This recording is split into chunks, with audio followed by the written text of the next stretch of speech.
ವಾಕ್ಯ ಹೇಳ್ತದೆ, ದೇವರು ತನ್ನ ಸಭೆಯಲ್ಲಿ ನಿಂತುಕೊಂಡು ದೇವರು ತನ್ನ ನ್ಯಾಯವನ್ನು ತೀರಿಸುವಾತನು. ಹಲ್ಲೆಲೂಯಾ.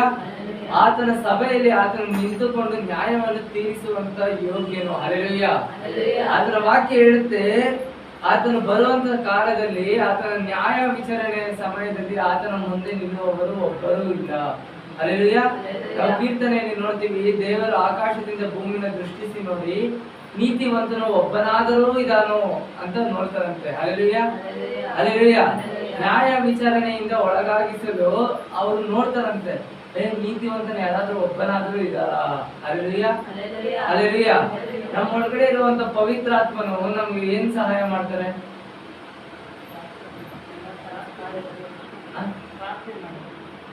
ನಮ್ಮ ಪವಿತ್ರಾತ್ಮನು ನಮಗೇನ್ ಸಹಾಯ ಮಾಡ್ತಾರೆ?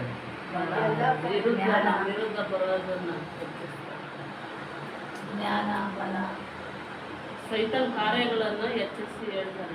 ನಮ್ಮ ಪವಿತ್ರಾತ್ಮ ತುಂಬಾ ಒಂದು ಇಂಪಾರ್ಟೆಂಟ್ ಆಗಿರುವಂತದನ್ನು ಮಾಡ್ತಾರೆ. ನಮ್ಗೆ ಶಕ್ತಿ ಎಲ್ಲ ಕೊಡ್ತಾರೆ, ಓಕೆ. ನಮ್ಗೆ ಇನ್ನೂ ಇಂಪಾರ್ಟೆಂಟ್ ಆಗಿರುವಂತದನ್ನು ಒಂದು ಮಾಡ್ತಾರೆ, ತುಂಬಾ ಪ್ರಮುಖವಾದದ್ದು. ನಮ್ಮ ಪವಿತ್ರಾತ್ಮ ದೇವರ ಹತ್ರ ಯಾವಾಗಲೂ ಪ್ರಾರ್ಥನೆ ಮಾಡುತ್ತೆ, ನಮ್ಮನ್ನ ನ್ಯಾಯ ವಿಚಾರಣೆಯಿಂದ ಆಚೆ ಇಟ್ಟಿರು ಅಂತ. ಇನ್ನೊಂದು ಚಾನ್ಸ್ ಕೊಡು ಅಂತ ಪವಿತ್ರಾತ್ಮನ ನಮಗೋಸ್ಕರ ಪ್ರಾರ್ಥನೆ ಮಾಡ್ತಾರೆ. ಹಲ್ಲೆಲೂಯಾ. ಹಲ್ಲೆಲೂಯಾ. ತಂದೆ ಬಳಿಯಲ್ಲಿ ನಾವು ಪ್ರಾರ್ಥನೆ ಮಾಡ್ತೀವಲ್ಲ, ನಾವು ಪ್ರಾರ್ಥನೆ ಮಾಡಿ ಪಾಪದಲ್ಲಿ ಎಡುವುದಾಗ ಪವಿತ್ರಾತ್ಮರು ಹೋಗಿ ಇನ್ನೊಂದು ಚಾನ್ಸ್ ಕೊಡು ದೇವರೇ, ಇನ್ನೊಂದು ಚಾನ್ಸ್ ಕೊಡು, ಈ ಸಲ ತಿಳ್ಕೋತಾರೆ, ಇನ್ನೊಂದು ಚಾನ್ಸ್ ಕೊಡು, ಈ ತರ ಇನ್ನೊಂದ್ಸಲ ಬದಲಾಗ್ತಾರೆ ಅಂತ ನಮಗೋಸ್ಕರ ಅದು ಪಶ್ಚಾತ್ತಾಪ ಪಡ್ತಾರೆ. ಹಲ್ಲೆಲೂಯಾ. ಪವಿತ್ರಾತ್ಮನು ದೇವರ ಹತ್ರ ಪಶ್ಚಾತ್ತಾಪ ಪಡ್ತಾರೆ. ಹಲ್ಲೆಲೂಯಾ. ಹಲ್ಲೆಲೂಯಾ. ಏನಕ್ಕೆ? ನ್ಯಾಯ ವಿಚಾರಣೆಯಿಂದ, ದೇವರ ನ್ಯಾಯ ವಿಧೇಯತೆಯಿಂದ ನಮ್ಮನ್ನು ದೂರ ಇಡೋದಕ್ಕೋಸ್ಕರ. ಹಲ್ಲೆಲೂಯಾ. ಅದೇ ರೀತಿ 2ನೇ ವಾಕ್ಯವನ್ನ, ನೀವು ಅನ್ಯಾಯವಾಗಿ ತೀರ್ಪು ಕೊಡುವುದು ಸಾಕು. ಹಲ್ಲೆಲೂಯಾ. ಹಲ್ಲೆಲೂಯಾ. ಇಲ್ಲಿ ಎಷ್ಟು ಜನರ ಹತ್ರ ದೇವರು ಮಾತಾಡಿದ್ದಾರೆ. ನಿಮ್ಮ ಬಗ್ಗೆ ಅಲ್ಲ, ಇನ್ನೊಬ್ಬರ ಬಗ್ಗೆ ನಿಮ್ಮ ಹತ್ರ ದೇವರ ಎಷ್ಟು ಸಲ ಮಾತಾಡಿದ್ದಾರೆ? ಅವ್ರ ಹತ್ರ ಹೋಗಿ ಈ ತರ ವಾಕ್ಯ ಹೇಳು, ಅವ್ರ ಹತ್ರ ಹೋಗಿ ಈ ತರ ಮಾತಾಡು ಅಂತ ನಿಮ್ಮ ಹತ್ರ ದೇವ್ರು ಮಾತಾಡಿದಾರಾ? ನೀವು ಅದೇ ರೀತಿ ಹೋಗಿ ಹೇಳಿದ್ದೀರಾ? ಒಂಚೂರು ಮುಖ ದಕ್ಷಿಣೆ ತೋರಿಸಿರೋ ಅದೇ ತರ ಹೇಳಿದ್ದೀರಾ? ಹಲ್ಲೆಲೂಯಾ. ಹೇಳಿದ್ದೀರಾ? ವಾಕ್ಯದಮ್ಮ, ನೀವು ಅನ್ಯಾಯವಾಗಿ ತೀರ್ಪು ಕೊಡುವುದು, ದುಷ್ಟರಿಗೆ ಮುಖದಾರ್ಶನೆ ತೋರಿಸುವುದು ಇನ್ನೆಷ್ಟರವರೆಗೆ? ಸಾಕು. ಹಲ್ಲೆಲೂಯಾ. ಇಲ್ಲಿ ದೇವರ ವಾಕ್ಯ ಹೇಳ್ತದೆ, ನೀವು ತಪ್ಪಾಗಿ ತೀರ್ಪು ಮಾಡುವುದು, ನೀವು ಬೇರೆಯವ್ರಿಗೋಸ್ಕರ ದೇವರು ಹೇಳಿರೋ ವಾಕ್ಯನ ಉಲ್ಟಾ ಮಾಡಿ ಹೇಳುವುದು ಎಷ್ಟರವರೆಗೆ? ಹಲ್ಲೆಲೂಯಾ. ಹಲ್ಲೆಲೂಯಾ. ನಿಮ್ಮ ಹತ್ರ ದೇವರ ವಾಕ್ಯ ಮಾತಾಡಿರ್ತಾರೆ, ಹೋಗಿ ಅವ್ರ ಹತ್ರ ಹೇಳು ಅಂತ ನೀವು ಹೋಗಿ ಹೇಳಿರ್ತೀರಾ? ಅವ್ರು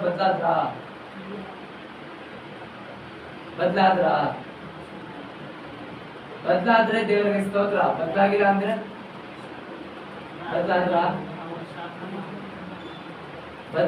ಅಂದ್ರೆ ಅದು ದೇವರು ನಿಮ್ಮ ಹತ್ರ ಹೇಳಿರುವಂತ ಮಾತಲ್ಲ. ಹಲ್ಲೆಲೂಯಾ. ಸೈತಾನನಿಂದ ಬಂದಿರುವಂತ ಮಾತುಗಳು. ಹಲ್ಲೆಲೂಯಾ. ದೇವರಿಂದ ಬರುವಂತ ಮಾತುಗಳನ್ನ ನಾವು ಕೇಳಿಸ್ಕೊಂಡು ಹೋಗಿ ಹೇಳೋಕ್ಕಾಗಲ್ಲ. ಯಾಕಂದ್ರೆ ದೇವ್ರು ನಮ್ಗೆ ಹೇಳ್ತಾರೆ, ಒಂದು ಮಾತು ಹೇಳ್ತಾರೆ, ಆ ಮಾತನ್ನ ಹಂಗೆ ಎತ್ಕೊಂಡು ಹೋಗಿ ಹೇಳೋದಕ್ಕಾಗಲ್ಲ. ಯಾಕಂದ್ರೆ ನಮ್ಗೆ ಕನ್ಫರ್ಮೇಶನ್ ಬೇಕು, ನಾವು ಕನ್ಫರ್ಮ್ ಮಾಡ್ಕೊಬೇಕು. ಒಂದು ಮಾತು ನಮ್ಗೆ ಪದೇ ಪದೇ ಕೇಳಿಸಿದ್ರೆ ಅದು ದೇವರಿಂದ ಬಂದಂತ ಮಾತು. ಒಂದು ಮಾತನ್ನ ಕೇಳಿಸ್ಕೊಂಡು ನಾವು ಹೋಗಿ ಹೇಳ್ತೀವಿ ಅಂದ್ರೆ ಅದು ದೇವರಿಂದ ಬಂದ ಮಾತಲ್ಲ, ಸೈತಾನನಿಂದ ನಮಗೋಸ್ಕರ ಬಂದಿರುವಂತ ಮಾತು. ಹಲ್ಲೆಲೂಯಾ. ಹಲ್ಲೆಲೂಯಾ. ಅದಕ್ಕೆ ಈ ದೇವರ ವಾಕ್ಯ ಹೇಳ್ತಿದೆ, ದುಷ್ಟರಿಗೆ ಎಷ್ಟು ಅಂತ ಮುಖ ರಕ್ಷಣೆ ತೋರಿಸ್ತೀರಾ? ಸೈತಾನ ನಿಮ್ಗೆ ಹೇಳುವಂತ ಮಾತುಗಳನ್ನ ಹೋಗಿ ಅವ್ರ ಹತ್ರ ಹೇಳ್ಬಿಡ್ತೀರಾ? ಅದೇನು? ದುಷ್ಟರಿಗೆ ನೀವು ಮುಖ ರಕ್ಷಣೆ ತೋರಿಸ್ತಾ ಇರೋದು. ನೀವು ದೇವರ ವಾಕ್ಯನ ಅಲ್ಲಿ ಸಾರಲಿಲ್ಲ, ದುಷ್ಟನ ನಿಮ್ಮ ಹತ್ರ ಇಂದ ಅವನು ಕೆಲಸನ ಅವನು ಮಾಡ್ಕೊಂಡ. ಹಲ್ಲೆಲೂಯಾ. ಹಲ್ಲೆಲೂಯಾ. 3ನೇ ವಾಕ್ಯವನ್ನ, ಕುಗ್ಗಿದವರ ಮತ್ತು ಅನಾಥರ ನ್ಯಾಯವನ್ನು ಸ್ಥಾಪಿಸಿರಿ. ಸಾಕು. ಹಲ್ಲೆಲೂಯಾ.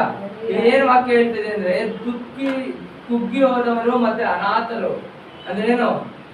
ಅವ್ರ ಒಳಗಡೆ ಅವ್ರು ಕುಗ್ಗಿ ಹೋಗಿರ್ತಾರೆ. ಅನಾಥರು ಅಂದ್ರೆ ಯಾರು ಇಲ್ದಿರೋಂತಾರಲ್ಲ, ಎಲ್ಲಾರು ಇದ್ದು ಸಹ ಅವ್ರಿಗೆ ಯಾರು ಬೇಡ, ನನಗೆ ಇನ್ಯಾರು ಸಪೋರ್ಟ್ ಇಲ್ಲ, ನನ್ನನ್ನ ಇನ್ಯಾರು ಇಷ್ಟ ಪಡಲ್ಲ, ನನ್ನ ಹತ್ರ ಇನ್ಯಾರು ಮಾತಾಡಲ್ಲ ಅಂತ ಮನ್ಸಲ್ಲಿ ಅನ್ಕೊಂಡು ಡಿಪ್ರೆಷನ್ ಹೋಗಿರ್ತಾರಲ್ಲ, ಅವರು ಅನಾಥರು. ಹಲ್ಲೆಲೂಯಾ.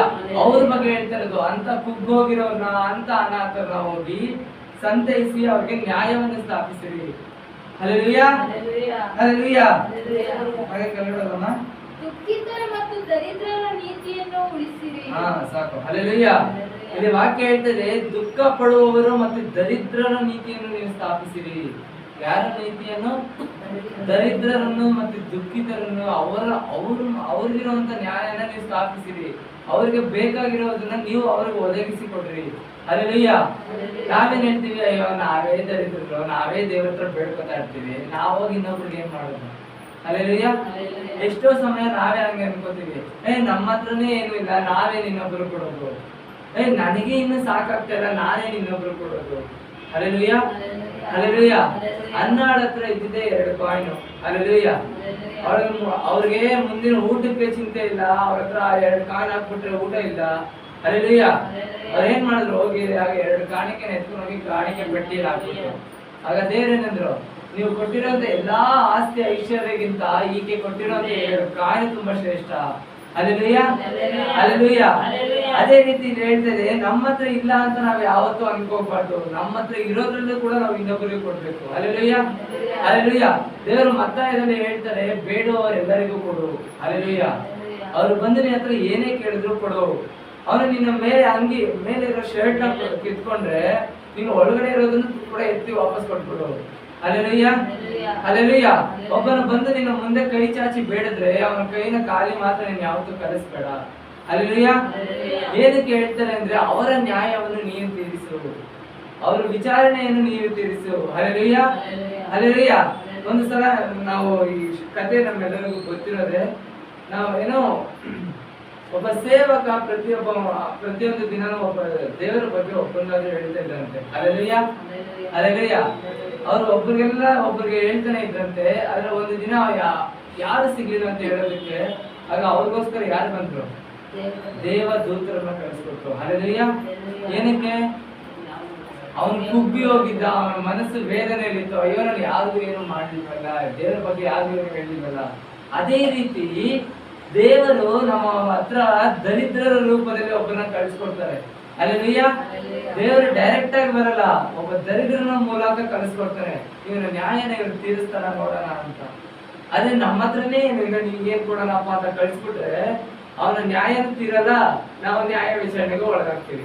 Hallelujah, hallelujah. ನನಗೆ ತುಂಬಾ ಇಷ್ಟವಾಗಿರೋಂತ ಒಂದು ಕತೆ ಯಾವುದು ಅಂದ್ರೆ, ಒಬ್ಬ ಚಿಕ್ಕ ಹುಡುಗ ಹೇಳ್ತಾನೆ ಒಂದು ಕತೆನ. ಒಬ್ಬ ದೋಣಿಲಿ ಹೋಗ್ಬೇಕಾದ್ರೆ ಅವನು ಮುಳುಗ್ಬೇಕಾದ್ರೆ ದೇವ್ರು 3 ಸಲ ಒಬ್ಬನ ಕಳಿಸ್ತಾರೆ ಸಹಾಯ ಮಾಡೋದಕ್ಕೆ. ಅವನು ಮುಟ್ಟಾಳನಾಗಿ, ಬೇಡ ನನಗೆ ದೇವ್ರು ಕಾಪಾಡ್ತಾರೆ ಅಂತ ಹೇಳ್ತಾನೆ. ಅವನು ಮುಳುಗೋಗಿ ಸತ್ತೋದ್ಮೇಲೆ ದೇವ್ರ ಹತ್ರ ಹೋದಾಗ, ದೇವ್ರೇ ನೀನ್ ಯಾಕೆ ನನಗೆ ಸಹಾಯ ಮಾಡಿಲ್ಲ ಅಂದ್ರೆ, ಅಯ್ಯೋ ಮುಟ್ಟಾಳೆ, ನಾನ್ ನಿನ್ಗೋಸ್ಕರ 3 ಜನ ಸಹಾಯ ಕಳ್ಸಿದ್ದೆ, ನೀನೇ ಸಹಾಯ ತಗೊಳ್ಳಿಲ್ಲ. ಹಲ್ಲೆಲೂಯಾ. ಅದೇ ರೀತಿ ನಮಗೂ ಅಷ್ಟೇ, ನಮ್ಗೆ ಬೇರೆಯವ್ರನ್ನ ಸಹಾಯ ಮಾಡೋದಕ್ಕೋಸ್ಕರ ಅಂತ 3 ಜನನ ಕಳಿಸ್ತಾರೆ ಸಹಾಯ ಮಾಡು ಅಂತ. ಆದ್ರೆ ಅದನ್ನ ನಾವು ಗ್ರಹಿಸ್ಕೊಳ್ಳಲ್ಲ. ಹಲ್ಲೆಲೂಯಾ. ಯಾಕೆ ಅಂದ್ರೆ ನಮ್ಮಲ್ಲಿ ಗ್ರಹಿಸ್ಕೊಳ್ಳುವಂತ ಆತ್ಮ ಇಲ್ಲ. Hallelujah, hallelujah. 5ನೇ ವಾಕ್ಯ ಹೋಗೋಣ. ಇವರು ಬುದ್ಧಿಹೀನರು, ವಿವೇಕ ಶೂನ್ಯರು ಆಗಿ ಅಂಧಕಾರದಲ್ಲಿ ಅಲೆಯುತ್ತಾರೆ. ಸಾಕು. ಹಲ್ಲೆಲೂಯಾ. ಇಲ್ಲಿ ವಾಕ್ಯ ಹೇಳ್ತದೆ ನೋಡಿ, ನಾನು ಬುದ್ಧಿಹೀನನು, ನಾನು ವಿವೇಕ ಇಲ್ಲದವನು, ಅಂಧಕಾರದಲ್ಲಿ ಅಲೆಯುತ್ತಿದ್ದೇನೆ. ಏನಂತೆ ಹೇಳಿ? ನಾನು ಬುದ್ಧಿ ಇಲ್ಲದವನು, ನನಗೆ ವಿವೇಕ ಇಲ್ಲ, ನಾನು ಅಂಧಕಾರದಲ್ಲಿ ಅಲೆಯುತ್ತಿದ್ದೇನೆ. Hallelujah, hallelujah. ನಮಗೆ ಬುದ್ಧಿ ಇದ್ದಿದ್ರೆ ನಾವು ಅಂಧಕಾರದಲ್ಲಿ ಅಲಿತಿದ್ವಾ? ನಾವು ಬುದ್ಧಿ ಇದ್ದಿದ್ರೆ ನಾವು ಬೇರೆ ನ್ಯಾಯನ ಉಲ್ಟಾ ಮಾಡಿ ತೀರ್ಪು ಕೊಡ್ತಾ ಇದ್ರ? ನಾವು ಬುದ್ಧಿ ಇದ್ದಿದ್ರೆ ಇನ್ನೊಬ್ಬರ ಮುಖ ದರ್ಶನ ನೋಡಿ ಅವ್ರಿಗೆ ಮಾತುಗಳನ್ನ ಆಡ್ತಾ ಇದ್ರ? ನಾವು ಬುದ್ಧಿ ಇದ್ದಿದ್ರೆ ನಾವು ಅವ್ರನ್ನ ಹೊಗಳಿ ಅವ್ರನ್ನ ಅಡ್ಡಕ್ಕೆ ಏರಿಸ್ತಾ ಇದ್ರ? Hallelujah, hallelujah. ದೇವರ ವಾಕ್ಯ ಹೇಳುತ್ತೆ, ಅವರ ಬಾಯಿಂದ ಅವ್ರು ಎಷ್ಟೇ ಹೊಗಳಿದ್ರು ಕೂಡ ಅವರ ಹೃದಯ ತೆರೆದಿರುವಂತ ಸಮಾಧಿ. ಅದರಿಂದ ಯಾವಾಗ್ಲೂ ಗಬ್ಬಾಗಿರುವಂತ ವಾಸನೆ ಬರುತ್ತೆ ಹೊರತು ಸುಗಂಧವಾದ ವಾಸನೆ ಬರುತ್ತಾ? ಒಂದು ಪರ್ಫ್ಯೂಮ್ ವಾಸನೆ ಬರುತ್ತಾ ಅದ್ರೊಳಗಡೆಯಿಂದ? Hallelujah, hallelujah. ಅದ್ರೊಳಗಡೆಯಿಂದ ಗಬ್ಬು ವಾಸನೆ ಬರುತ್ತೆ. ಹಲ್ಲೆಲೂಯಾ. ಅದೇ ರೀತಿಯಲ್ಲಿ ಹೇಳ್ತಾ ಇದೆ, ನಾವು ಬುದ್ಧಿ ಇಲ್ಲದವರು, ವಿವೇಕ ಇಲ್ಲದವರು, ಅಂಧಕಾರದಲ್ಲೇ ನಾವು ಓಡಾಡ್ತಾ ಇದ್ದೀವಿ. ನಾವು ಮೇಲೆ ಇರುವಂತ ದೇವರ ವಾಕ್ಯನ ಮಾತ್ರ ನೋಡ್ತಾ ಇದ್ದೀವಿ, ಅದರ ಆಳ ನಾವು ತಿಳ್ಕೊತಾ ಇಲ್ಲ. Hallelujah, hallelujah. ಅದರ ಆಳಕ್ಕೆ ನಾವು ಇಳಿದು ಹೋಗ್ತಾ ಇಲ್ಲ. ಹಲ್ಲೆಲೂಯ. ಆಸೇಫನ ಕೀರ್ತನೆ ನೋಡ್ಬೇಕಾದ್ರೆ, ಆಸೇಫನ ಬಗ್ಗೆ ನೋಡ್ಬೇಕಾದ್ರೆ, ಆಸೇಫನಿಗೆ ಒಂದು ಕೆಟ್ಟ ಸ್ವಭಾವವಿತ್ತು. ಆ ಸ್ವಭಾವ ಏನು ಅಂದ್ರೆ, ಪಶ್ಚಾತ್ತಾಪ ಪಡ್ತಾರಲ್ಲ, ಪಶ್ಚಾತ್ತಾಪ ಪಡುವಂತ ಮನಸ್ಸು ಅವನಲ್ಲಿ ಇರಲಿಲ್ಲ. ಹಲ್ಲೆಲೂಯ. ಅವನಲ್ಲಿ ಇಲ್ದಿರುವಂತದ್ದನ್ನ ಅವನು ಬೇಕು ಅಂತ ಆಸೆ ಪಡ್ತಿದ್ದ. ಅವನೊಳಗಡೆ ಆಸೆ ಮತ್ತೆ ದುರಾಸೆ ಹೆಚ್ಚಾಗಿತ್ತು. Hallelujah, hallelujah. ಅವನು ದೇವರ ಸಮ್ಮುಖದಲ್ಲಿ ನಿಂತು ದೇವರ ಕೀರ್ತನೆಗಳನ್ನ ಆಡುವಂತ ವ್ಯಕ್ತಿನೇ. ಆದ್ರೆ ಅವನೊಳಗಡೆ ಆಸೆ ದುರಾಸೆಗಳು, ಪಶ್ಚಾತ್ತಾಪ ಇಲ್ಲದ ಮನಸ್ಸಿತ್ತು. ಹಲ್ಲೆಲೂಯ. ಈ ದಿನ ನಮ್ಮಲ್ಲಿ ಎಷ್ಟು ಜನರಲ್ಲಿದೆ ಪಶ್ಚಾತ್ತಾಪ ಪಡುವಂತ ಮನಸ್ಸೇ ನಮ್ಮಲ್ಲಿಲ್ಲ. ಹಲ್ಲೆಲೂಯ. ನಾವು ಒಬ್ಬರಿಗೆ ಒಂದು ವಿರುದ್ಧವಾಗಿ ತಪ್ಪಾದ ಮಾತುಗಳನ್ನ ಆಡ್ಬಿಡ್ತೀವಿ, ಅದಕ್ಕೆ ಪಶ್ಚಾತ್ತಾಪ ಪಡುವಂತ ಮನಸ್ಸಿಲ್ಲ. ಇಲ್ಲ, ಅವ್ರು ಹಂಗೆ ಇರೋದು, ಅದಕ್ಕೆ ಅವ್ರಿಗೆ ಆ ಮಾತೇ ಸರಿ. ಹಲ್ಲೆಲೂಯ. ಅವ್ರು ಹಂಗೆ ಇರೋದಕ್ಕೆ ದೇವರು ಅವ್ರಿಗೆ ಅಂತ ವಾಕ್ಯನೇ ಕೊಟ್ಟಿದ್ದಾರೆ. ಅವ್ರು ಆತರ ಇರೋದಕ್ಕೆ ದೇವರು ಆತರನೇ ಮಾತಾಡಿದ್ದಾರೆ. ಯಾಕೆ ಅವ್ರಿಗೆ ಮಾತಾಡಿದ್ರೆ ನಮಗ್ ಮಾತಾಡ್ಲಿಲ್ವಾ? ನನಗ್ ಮಾತಾಡ್ಲಿಲ್ವಾ? ಹಲ್ಲೆಲೂಯ. ದೇವರ ವಾಕ್ಯ ಹೇಳುತ್ತೆ, ಏನೋ ಸೇವಕರಿಂದ ಬರುವಂತ ಮಾತುಗಳನ್ನ ಇನ್ನೊಬ್ಬನಿಗೆ ಅವನಿಗೆ ಅಂತ ಯೋಚನೆ ಮಾಡೋದಕ್ಕಿಂತ ನನಗೆ ಅಂತ ಸ್ವೀಕರಿಸ್ಕೋ. Hallelujah, hallelujah. ಆಸೇಫನ ಹತ್ರ ಇಲ್ದಿರೋಂತ ಒಂದು ಕಾರ್ಯ ಏನು ಅಂದ್ರೆ ಪಶ್ಚಾತ್ತಾಪ ಪಡೋದಂತ ಮನಸ್ಸು. ಅವನು ಎಷ್ಟೇ ತಪ್ಪು ಮಾಡಿದ್ರು ಕೂಡ ಅದಕ್ಕೆ ಪಶ್ಚಾತ್ತಾಪ ಪಟ್ಟು ದೇವರ ಕಡೆ ತಿರುಗಿಕೊಳ್ಳುವಂತ ಮನಸ್ಸು. ಅವನಿಗೆ ಆಸೆಗಳಿತ್ತು, ಇಚ್ಛೆಗಳಿತ್ತು. ನಮ್ಗೆ ಯಾರಿಗೂ ಆಸೆ ಇಲ್ವಾ? ನಮ್ಗೆ ಯಾರಿಗೂ ಆಸೆ ಇಲ್ವಾ? ದುರಾಸೆ ಇದೆಯಾ? Hallelujah, hallelujah. ನಿಮ್ಮ ಕಷ್ಟಕ್ಕೆ ಬೇಕಾಗಿರುವಂತದನ್ನೆಲ್ಲ ದೇವರು ಈಡೇರಿಸಿದ ಮೇಲೆ ಸಹ ನಿಮ್ಗೆ ಇನ್ನೂ ಬೇಕು ಅನ್ಸುತ್ತಾ? ದೇವರ ಬಲಿಪೀಠದ ಮುಂದೆ ನಿಂತಿದೀವಿ ಅನ್ಸುತ್ತಾ? ಏನದು? ದುರಾಸೆ ಅದು. ಹಲ್ಲೆಲೂಯ. ನಮ್ಮ ಹತ್ರ ಇರುವಷ್ಟು ಸಾಲದು. ನಮ್ಗೆ ಇನ್ನೊಂಚೂರು ಇದ್ರೆ ಸಾಕು, ಇನ್ನೊಂಚೂರು 1% ಜಾಸ್ತಿ ಆದ್ರೆ ಸಾಕು. ಆ 0.001% ಜಾಸ್ತಿ ಕೇಳಿದ್ರು ಅದು ದುರಾಸೆಗೆ ಲೆಕ್ಕ. Hallelujah, hallelujah. ದೇವರ ವಾಕ್ಯ ಹೇಳುತ್ತೆ, ನಿನಗೆ ಏನೇನ್ ಬೇಕೋ ಅದನ್ನ ಆಲ್ರೆಡಿ ಒದಗಿಸಿಕೊಡ್ತಾ ಇದ್ದೀನಿ. ನಿಮ್ಗೆ ಈ ದಿನಕ್ಕೆ ಏನ್ ಬೇಕೋ ಅದ್ ನೀನ್ ತಗೋ, ಅದಕ್ಕಿಂತ ಜಾಸ್ತಿ ನೀನ್ ಕೇಳ್ಬೇಡ. ನೀನ್ ಕೇಳಿದ್ರೆ ನಾನು ಕೊಡ್ತೀನಿ, ಆದ್ರೆ ಅದು ದುರಾಸೆಗೆ ಲೆಕ್ಕ ಆಗುತ್ತೆ. ಅದಕ್ಕೆ ಮುಂದೆ ನೀನೇ ಪೇ ಮಾಡ್ಬೇಕಾಗುತ್ತೆ. Hallelujah, hallelujah. 6ನೇ ವಾಕ್ಯ ಹೋಗೋಣ. ನೀವು ದೇವರುಗಳು ಎಲ್ಲರೂ ಪರಸ್ಪರರನ್ನ ಮಕ್ಕಳು ಎಂದು ನಾನು ಹೇಳಿದೆನು. ಸಾಕು. ಹಲ್ಲೆಲೂಯ. ಈ ದೇವರ ವಾಕ್ಯ ಹೇಳ್ತಾ ಇದೆ, ನೀವು ದೇವರುಗಳು. ಯಾರು ದೇವರು? ನಾವು ದೇವರುಗಳ? ಹಲ್ಲೆಲೂಯ. ನಾವು ದೇವರುಗಳ? ಇಲ್ಲಿ ವಾಕ್ಯ ಹೇಳುತ್ತೆ, ಎಲ್ಲರೂ ಪರಸ್ಪರನ ಮಕ್ಕಳು. ಇಲ್ಲಿ ದೇವರ ವಾಕ್ಯ ನಮ್ಮನ್ನ ಏನೋ ಗೇಲಿ ಮಾಡ್ತಾ ಇದೆ. ನೀವು ದೇವರುಗಳ, ನಾನ್ ದೇವರ. ಹಲ್ಲೆಲೂಯ. ನಮ್ಮ ಬಾಯಲ್ಲಿ ಒಂದೊಂದು ಸಲ ಮಾತು ಬರುತ್ತೆ, ಏನೋ ನೀವು ದೇವರಾಗೋದಕ್ಕೆ ಹೋಗ್ಬಿಡ್ತೀರಾ. ಹಲ್ಲೆಲೂಯ. ಅಂತ ಮಾತುಗಳು ನಾವು ಆಡ್ತೀವಿ. ನೀವು ಏನೋ ಯಾರಿಗಾದ್ರೂ ಒಬ್ಬರಿಗೆ ಸಹಾಯ ಮಾಡೋದಕ್ಕೆ ಹೋದ್ರೆ ನಾವು, ಆಗ ನಮ್ಮ ಮಾತುಗಳು ಏನಾಗಿರುತ್ತೆ ಅಂದ್ರೆ, ಯಾರೋ ಒಬ್ಬ ಸಹಾಯ ಮಾಡ್ತಾ ಇದ್ದಾನೆ ಅಂದ್ರೆ ನಾನೇನ್ ಹೇಳ್ತೀನಿ ಅಂದ್ರೆ, ಹೌದೌದು ನೀವ್ ದೇವರಾಗಕ್ಕೆ ಹೋಗ್ಬಿಡ್ತೀಯಾ. Hallelujah, hallelujah. ಇಲ್ಲ ಅದನ್ನೇ ಹೇಳ್ತಾ ಇರೋದು, ನೀವು ದೇವರುಗಳ, ಪರಸ್ಪರನ ಮಕ್ಕಳ ನೀವೆಲ್ಲ. Hallelujah, hallelujah. ದೇವರ ವಾಕ್ಯ ಹೇಳುತ್ತೆ, ನೀನು ಒಬ್ಬನಿಗೆ ಸಹಾಯ ಮಾಡ್ತಿದ್ಯಾ ಅಂದ್ರೆ ಅದ್ರಲ್ಲಿ ಅವನಿಗಲ್ಲ, ನಿನಗೆ ಬೆನಿಫಿಟ್. ಹಲ್ಲೆಲೂಯ. ಲಾಭ ನನಗೆ, ಅವ್ರಿಗಲ್ಲ. ಸಹಾಯ ಅವ್ರು ಮಾಡಿಸ್ಕೊಂಡ್ಬಿಡ್ತಾರೆ, ಅದ್ರ ಬ್ಲೆಸ್ಸಿಂಗ್ಸ್ ನಾನ್ ತಗೋತೀನಿ. ಹಲ್ಲೆಲೂಯ. ಆ ಆಶೀರ್ವಾದಕ್ಕೆ ನಾನು ಪಾಲುಗಾರನಾಗ್ತೀನಿ. ಹಲ್ಲೆಲೂಯ. ನಾವು ವಾಕ್ಯದಲ್ಲಿ ಹಾಡುಗಳಲ್ಲಿ ಹೇಳ್ತೀವಿ, ಎಲೀಷನಂತೆ ಆಶೀರ್ವಾದಕ್ಕೆ ನಾನು ಪಾಲುಗಾರನಾಗಬೇಕು. ಹಲ್ಲೆಲೂಯ. ಎಲೀಷಾ ಏನಾಯ್ತು ಅಂದ್ರೆ, ಎಲಿಯ ತನ್ನ ರಥದಲ್ಲಿ ಹಾರ್ಕೊಂಡು ಹೋಗ್ಬೇಕಾದ್ರೆ ತನ್ನ ಭುಜದ ಮೇಲೆ ಇರುವಂತ ಟವಲ್ನ ಎತ್ತಿ ಎಲಿಯನಿಗೆ ಕೊಟ್ಬಿಡ್ತಾರೆ. ಹಲ್ಲೆಲೂಯ. ಆಗ ಏನಾಗುತ್ತೆ ಅಂದ್ರೆ, ಎಲೀಷನ ಹತ್ರ ಇದ್ದಿದ್ದಂತೆ ಎಲ್ಲಾ ಆಶೀರ್ವಾದನು ಎಲಿಯನಿಗೆ ಟ್ರಾನ್ಸ್ಫರ್ ಆಗ್ಬಿಡುತ್ತೆ. ಹಲ್ಲೆಲೂಯ. ಆ ಒಂದು ಟವಲ್ ಬಂದು ಅವನ ಮುಖ ಮೇಲೆ, ಅವನ ದೇಹದ ಮೇಲೆ ಬಿದ್ದಿಸಕ್ಕಿನ ಆಶೀರ್ವಾದ ಅವನ ಪಾಲಾಗುತ್ತೆ. ಹಲ್ಲೆಲೂಯ. ಅದೇ ರೀತಿ ಒಬ್ಬ ಕಷ್ಟದಲ್ಲಿರುವಂತ ವ್ಯಕ್ತಿನ, ಒಬ್ಬ ಕಷ್ಟದಲ್ಲಿ ವೇದನೆಯಲ್ಲಿರುವಂತ ಒಬ್ಬ ವ್ಯಕ್ತಿನ ಸಂತೈಸಿದ್ರೆ ಅವರ ದುಃಖ ಎಲ್ಲ ನಮ್ಮ ಕಡೆ ಬಂದು ಅದರ ದುಃಖ ಎಲ್ಲ ಆಶೀರ್ವಾದವಾಗಿ ಮಾರ್ಪಡುತ್ತೆ. ಹಲ್ಲೆಲೂಯ. ಆತನಿಗೂ ಆಶೀರ್ವಾದವಾಗಿರುತ್ತೆ, ನಮಗೂ ಆಶೀರ್ವಾದವಾಗಿರುತ್ತೆ. Hallelujah, hallelujah.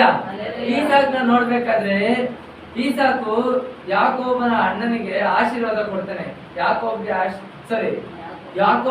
ಆಶೀರ್ವಾದ ಕೊಡ್ತಾನೆ. ಅವ್ರ ಅಣ್ಣ ಏಸಾವ್ಗೆ ಆಶೀರ್ವಾದ ಕೊಡೋದಕ್ಕೆ ಹೋಗಿ ಅವನು ಏನೋ ಬರೀ ಕೇಳೋದಿಷ್ಟೇ, ಒಂದು ತುತ್ತು ಅನ್ನ, ಒಂದು ಚೆನ್ನಾಗಿರೋ ಅಡಿಗೆ ಮಾಡ್ಕೊಂಡು ಎತ್ಕೊಬ ಅಂತ ಕೇಳ್ತಾರೆ. ಯಾಕೋಬ ಯಾವ ಟೈಮಲ್ಲಿ ಸಾಯುವಂತ ಸ್ಥಿತಿಲಿ ಇರ್ಬೇಕಾದ್ರೆ ಬೆಡ್ ಮೇಲೆ ಮನ್ಕೊಂಡು ಅದೇ ತರ ಕೇಳಿದಾಗ ಯಾಕೋಬು ಯಾಕೋಬನ ಏಸಾವ್ ಅನ್ಕೊಂಡು ಯಾಕೋಬ್ ಹತ್ರ ಕೇಳ್ತಾರೆ. ಯಾಕೋಬ್ ಏನ್ ಮಾಡ್ತಾನೆ ಅಂದ್ರೆ ಅವ್ರ ಅಣ್ಣನ್ಗೆ ಹೇಳ್ದಿರಾ ಅವ್ನ ಹೋಗ್ಬಿಟ್ಟು ಎಲ್ಲ ರೆಡಿ ಮಾಡ್ಕೊಂಡು ಅವ್ರ ಹೆಂಡತಿ ಕಳಿಸ್ತಾಳೆ, ರೆಬೆಕಾ ಕಳಿಸ್ತಾಳೆ, ನೀನ್ ಹೋಗು ಅಂತ. ಅದೇ ಅವ್ರ ಅಮ್ಮ ಕಳಿಸ್ತಾರೆ. ಇಸಾಕ್ ಅವರ ಹೆಂಡತಿ ರೆಬೆಕಾ ಯಾಕೋಬ್ನ ಕಳಿಸ್ತಾರೆ, ಹೋಗು ನೀನ್ ಹೋಗು, ಅವ್ನು ಬರೋದಕ್ಕಿಂತ ಮುಂಚೆ ಅಡಿಗೆ ಮಾಡ್ಬಿಟ್ಟು ಎತ್ಕೊಂಡು ಹೋಗಿ ಕೊಟ್ಬಿಟ್ಟು ಆಶೀರ್ವಾದ ತಗೋ ಅಂತ. ಕಣ್ಣು ಕಾಣ್ತಿರುವಂತ ಯಾಕೋಬ್ ಇಸಾಕ್ ಏನ್ ಮಾಡ್ತಾನೆ, ಎಲ್ಲಾ ಊಟ ಮಾಡ್ಬಿಟ್ಟು ಅವನಿಗೆ ಆಶೀರ್ವಾದ ಮಾಡ್ಬಿಡ್ತಾನೆ. ಏನಾಯ್ತು, ಯಾಕೋಬ್ ಈಸಾಕಲ್ಲಿರುವಂತ ಎಲ್ಲಾ ಆಶೀರ್ವಾದನು ಒಂದೇ ಸಲ ಯಾಕೋಬ್ ಹೊರಟೋಗುತ್ತೆ. ಏನಕ್ಕೆ? ಅವ್ನು ಮಾಡಿದಂತ ಒಂದು ಉಪಕಾರ. ಅವ್ರ ಅಪ್ಪ ಕೇಳ್ತಾನೆ, ಹೋಗಿ ಈ ತರ ಒಂದು ಅಡಿಗೆ ಮಾಡ್ಕೊಂಡು ಎತ್ಕೊಂಬ, ಈ ತರ ಒಂದು ಸಹಾಯ ಮಾಡು ಅಂತ ಕೇಳ್ತಾನೆ. ಇವ್ನ ಆಶೀರ್ವಾದ ಮಾಡಿದಾಗ ಇವ್ರಲ್ಲಿರುವಂತ ಎಲ್ಲಾ ಆಶೀರ್ವಾದನು ಅವನ ಟ್ರಾನ್ಸ್ಫರ್ ಆಗೋಗುತ್ತೆ. ಅಲ್ಲೆಲೂಯ್ಯ. ಇದರಿಂದ ಏನ್ ಅರ್ಥ ಆಗುತ್ತೆ ಅಂದ್ರೆ, ನಾವು ಒಬ್ಬರಿಗೆ ಸಹಾಯ ಮಾಡಿದ್ರೆ ಅವ್ರ ಬಾಯಿಂದ ಬರುವಂತ ಒಂದು ಆಶೀರ್ವಾದ ಮಾತು ನಮ್ಮನ್ನ ತೃಪ್ತಿಗೊಳಿಸುತ್ತೆ. ಅಲ್ಲೆಲೂಯ್ಯ. ಒಂದು ಅಜ್ಜಿನ ನನಗೆ ಗೊತ್ತಿರಲಿಲ್ಲ, ಒಂದು ಅಜ್ಜಿನ ಹಿಂಗೆ ದಾರಿಲಿ ಹೋಗ್ಬೇಕಾದ್ರೆ ಅಲ್ಲಿ ಒಂಚೂರು ಡ್ರಾಪ್ ಕೊಡಪ್ಪ ಅಂತ ಅಂದ್ರು. ನಾನು ಅವ್ರನ್ನ ಕುಣಿಸ್ಕೊಂಡು ಹೋಗ್ತಾ ಇರ್ಬೇಕಾದ್ರೆ ಎಲ್ಲ ಹೋಗ್ಬೇಕು ಅಜ್ಜಿ ಅಂತ ಅಂದೆ. ಇನ್ನೊಂಚೂರು ದೂರ ಹೋಗ್ಬೇಕಪ್ಪ ಅಂತ ಅಂದ್ರು. ಸರಿ ಕೂತ್ಕೊಳ್ಳಿ ನಾನು ಬಿಡ್ತೀನಿ ಅಂತ ಹೇಳಿ ಅವ್ರನ್ನ ಬಿಟ್ಬಿಟ್ಟು ನಾನು ವಾಪಸ್ ಬಂದೆ. ಅವ್ರನ್ನ ಬಿಡ್ಬೇಕಾದ್ರೆ ಅವ್ರಂದ್ರು, ದೇವ್ರು ನಿನ್ನ ಚೆನ್ನಾಗಿಟ್ಟಿರ್ಲಪ್ಪ ಅಂತ. ಅಲ್ಲೆಲೂಯ್ಯ. ಆ ವಯಸ್ಸಾಗಿರುವಂತವರು ದೇವರ ವಾಕ್ಯದ ಪ್ರಕಾರ ದೇವರ ಕಿರೀಟದಲ್ಲಿರುವಂತ ಮುತ್ತುಗಳ ಸಮ. ಅಲ್ಲೆಲೂಯ್ಯ. ಅವರ ಆಶೀರ್ವಾದ ನಮ್ಮನ್ನ ಇನ್ನು ಹೆಚ್ಚಾಗಿ ಆಶೀರ್ವದಿಸುತ್ತೆ. ಅಲ್ಲೆಲೂಯ್ಯ. ಏನಕ್ಕೆ ಇದನ್ನ ಹೇಳ್ತಾ ಇದ್ದೀನಿ ಅಂದ್ರೆ, ನಾವು ಒಬ್ಬರಿಗೆ ಸಹಾಯ ಮಾಡುವಂತ ಮಕ್ಕಳಾಗಿರ್ಬೇಕು ಹೊರತು ಅವರ ನ್ಯಾಯವನ್ನ ತೀರಿಸುವಂತ ಮಕ್ಕಳಾಗಿರ್ಬಾರ್ದು. ಅಲ್ಲೆಲೂಯ್ಯ. ಅವರ ನ್ಯಾಯ ಬಂದಿರೋದೇ ನಿಮ್ ಸೇವೆ ಮಾಡೋದಕ್ಕೆ, ನಾನ್ ಸೇವೆ ಮಾಡಿಸ್ಕೊಳ್ಳೋದಕ್ಕಲ್ಲ. ಅಲ್ಲೆಲೂಯ್ಯ. ದೇವರೇ ಇನ್ನೊಬ್ಬರಿಗೆ ಸೇವೆ ಮಾಡ್ತಾರೆ ಅಂತೆ ನಾವು ಸೇವೆ ಮಾಡಕ್ಕಾಗಲ್ವಾ? ಅಲ್ಲೆಲೂಯ್ಯ. ದೇವರಾಗಿರೋದಕ್ಕಿಂತ ಮುಂಚೆ ಮನುಷ್ಯನಾಗೆ ಇದ್ದಿದ್ದು. ಅಲ್ಲೆಲೂಯ್ಯ. ಇನ್ಮೇಲಿಂದ ಆದ್ರೂ ನಾವು ಸೇವೆ ಮಾಡೋದಕ್ಕೆ, ಇನ್ನೊಬ್ಬರಿಗೆ ಸಹಾಯ ಮಾಡೋದಕ್ಕೆ ಮುಂದೆ ಇರೋಣ. ಆಗ ಆಶೀರ್ವಾದ ನಮ್ ಹಿಂದೆ ಬರುತ್ತೆ. ಅಲ್ಲೆಲೂಯ್ಯ. ವಾಕ್ಯ ಅರ್ಥ ಆಯ್ತಾ? ವಾಕ್ಯ ಅರ್ಥ ಆದವರು ಈ ವಾಕ್ಯ ಪ್ರಾರ್ಥನೆ ಮಾಡಿ.